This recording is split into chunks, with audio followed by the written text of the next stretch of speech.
เงินนี้ก็บานโสดนะพุทธจักรนะปกติโสดแต่ธรรมจักรนะธรรมจักรล้อของธรรมพุทธจักรล้อของพุทธะนะไว้บานเคยติดมาเรื่อยติดนะความมันเตนของพุทธะเกิดอย่างนาในมุมติดมาเรื่อยนะก็ถือว่าบานขยายอธิบายยกโครงสร้างของธรรมจักรนี่นะหมดดักพุทธจักรมือเป็นเกิดอย่างหน้าบานความรู้แบบหน้าอันนี้ก็เรื่องของการพัฒนาองค์ความรู้ธรรมจักรก็สดับมือเจริญอย่างเลยลงมาสดับมือพุทธจักรขยายมือสัจจะพุทธะหรือว่าพุทธสัจจะความมันเตนของผู้รู้ผู้ตื่นผู้เบิกบานความมันเตนของความพเนียกเกิดอย่างหนาความเจความดิ้งเกิดอย่างหนาความบริสุทธิ์เกิดอย่างหนามาสัจจะพุทธะกับผู้รู้ผู้ตื่นผู้เบิกบานความรู้ความตื่นความเบิกบานเรื่องของสัจจะเรื่องของความจริงเรื่องความมันเตนเกิดอย่างหนาวิสัมมาทิฏฐิมือบานเจริญยางเจริญเรื่อยอันนี้เรื่องของความรู้เรื่องของสติปัญญามันเมียนในวันองเบบเต้เรียนมันก็มันเคยหรือแต่พุทธจักรแต่มันเคยแต่พุทธจักรกับปวัตตนสูตรเล็กน้อยมันเคยเมียนมือกับบางนะก็มันเมียนอันนี้ก็คือเกิดความรู้ทำไมเกิดความรู้ทำไมจากการบานเรียนบานปฏิบัติโมหอยก็บานขยายมือแต่ละอย่างส่วนเวียนดังข้อเราอย่างนั้นก็อยากกินเมียนความรู้เมียนความสามารถครูบาอาจารย์บันบทตรวจสอบบันบทประกรบันบทพิจารณาเวียนเมนบอลตราเวียนเมนบอลตราเตาบอลตรามันเตาบอลตราข้อบอลตรามันข้อบอลตราอันนี้ก็เพียงแต่แสดงไว้มือเบื้องต้นติดมามุ่มติดมาเลื่อยโบไปเลยเฮ้ยมันเคยอยู่หนังสือกับบาลนะก็มันเคยเมียนพุทธจักรกับปวัตตนสูตรมันเคยเมียนมิตรธรรมจักรมาตาพรหมจักรก็เมียนเอาอาตานาติยปริตพรหมจักรพุทธจักรในเอาตราต้องศึกษามือบางทีเวียก็ต้องโยมมาวิเคราะห์วิจัยมาวิพากษ์มาวิจารณ์เพื่อนางบานความรู้เพื่อนางบานเพื่อนางบานติดความเจความเด้งติดมาเลื่อยติดนางบานเด้งแต่เลื่อยของทาริวิเกิดอย่างหนาเลื่อยของพุทธะวิเกิดอย่างหนาเลื่อยของสังฆะวิเกิดอย่างหนาวิเมียนประมาณอย่างวิเมียนประมาณชนิดวิเมียนประมาณประเภทอดีตเกิดอย่างหนาปัจจุบันเกิดอย่างหนาอนาคตเกิดอย่างหนาได้เคลียร์แต่ละพุทธะแต่ละธรรมะแต่ละสังฆะเปรียบพุทธเกิดอย่างหนาเปรียบพุทธจักรเปรียบธรรมจักรเปรียบสังฆจักรวิเกิดอย่างหนาในมุมของคเมรในมุมของซีมในมุมของเลียวในมุมของปรังได้เคลียร์พุทธะของคเมรได้พุทธะของเค้กอยู่พุทธะของเลียวเกิดอย่างหนาพุทธะของซีมเกิดอย่างหนาพุทธะของปรังไม่เกิดอย่างหนาเธอของคเมรเธอของเค้กเธอของซีมเธอของเลียวเธอของปรังไม่เกิดอย่างหนาได้เคลียร์นี่อ้อยบานศึกษาในแง่ของการค้นคว้า การวิเคราะห์การวิจัยการวิพากษ์การวิจารณ์เพื่อนางบานความรู้เพิ่มโมติดจากบานศึกษาเรียนตามตำราตามครูบาอาจารย์พอบานหมดแยกแยะบานหมดขยายติดมาเรื่อยนางบานดึงว่าแต่ละอย่างมันแยกขยายบันประมาณอย่างประมาณชนิดประมาณประเภทเป็นได้เคลียร์แต่ละภาษาแต่ละบอนแต่ละวิเลียก็ถือว่าเป็นการ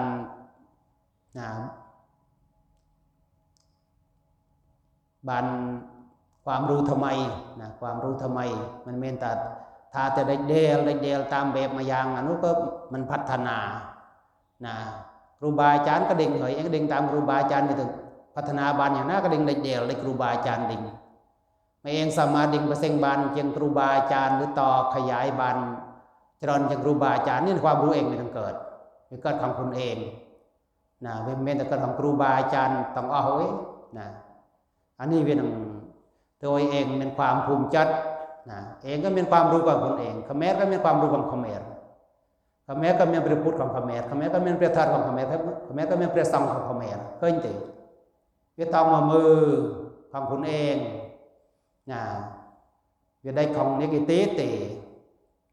นะของนิติเวได้ของเองติ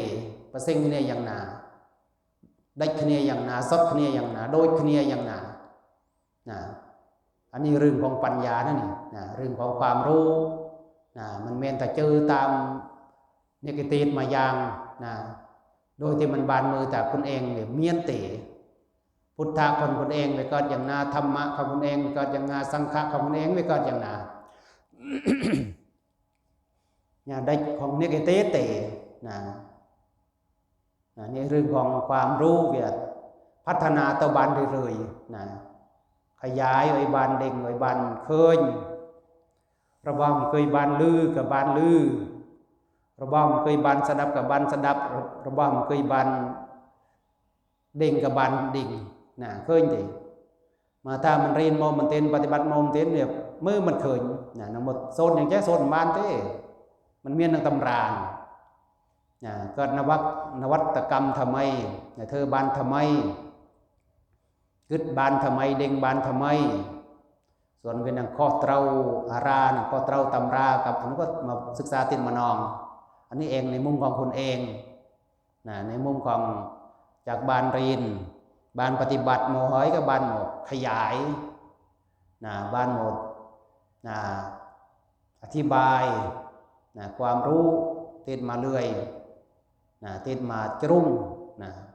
โอยบานเด้งบานเคยจัดติดมาเรื่อยเว้ยก็สมาธิอย่างโยมมาตรวจสอบมือทาเวียดเกิดอย่างนาวิเมียนติเฮือเวียมันเมียนเมียนแต่พุทธะแต่รอของพุทธะ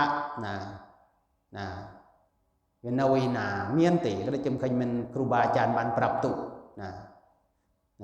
อันนี้คือเรื่องของการศึกษาเรื่องของการปฏิบัติบางอย่างเรียนมาอย่างโจลมันดาวต้องมาปฏิบัติพองตอนเวียนหนังมือเคย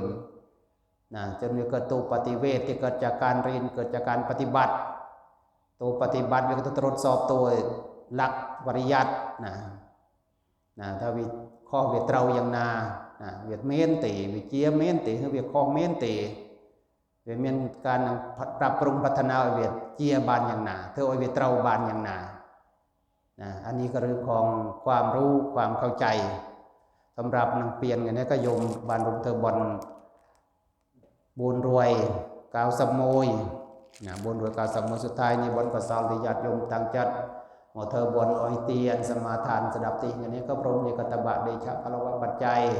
อุทิศส่วนบนกษลลอยวิญญาณบรรพบุรุษครูบาอาจารย์ครูบาอาจารย์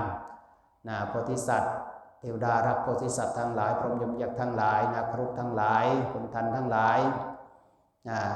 เจตพูดทั้งหลายวิญญาณทั้งหลายบานมวลโมทนากุศลบนกษลที่บานเธอไงนี่ก็จูนอญาติโยมจงประสบความสุขความเจริญเมียนายโยเวงกับเองเจริญกุศลเถิดยะถาวาริวังอาปุราปาริปุเรนติสาคารังเอวเมวะอิโตทินังเปตานังอุปกัปปติอิจิตังปฏิตังมะมาคิปะเมวะสมิจฉตุสัพเพปุเรนตุสังกปาจันโนปัญญารโสยถาอิจิตังปฏิตังมะมาคิปะเมวะสมิจฉตุสัพเพปุเรนตุสังกปามณีโชติราโสยถาวิวาชันตุสัพพะโรโควินาศตุมาเมภวะตุอันโยสุขีเทคายุโกภเวอภิวาทนาสีลิตจังโว ธาปัจจายโนจัตตารโอธรรมาวัฏติอายุวันโนสุขังภาลันติ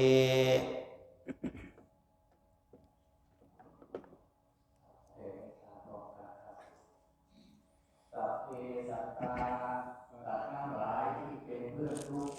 เกิดแก่เจ็บตายด้วยกันทั้งหมดทั้งสิ้นอาเวราโหตุ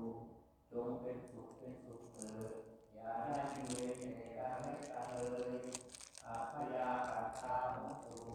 จงเป็นสุขเป็นสุขเถิดอย่าได้พยาบาทเบียดเบียนซึ่งกันและกันเลยอามีคาโหตุจงเป็นสุขเป็นสุขเถิดอย่าได้มีความทุกข์กายทุกข์ใจเลยสุขีอัตตานังปาริหารันตุจงมีความสุขกายสุขใจ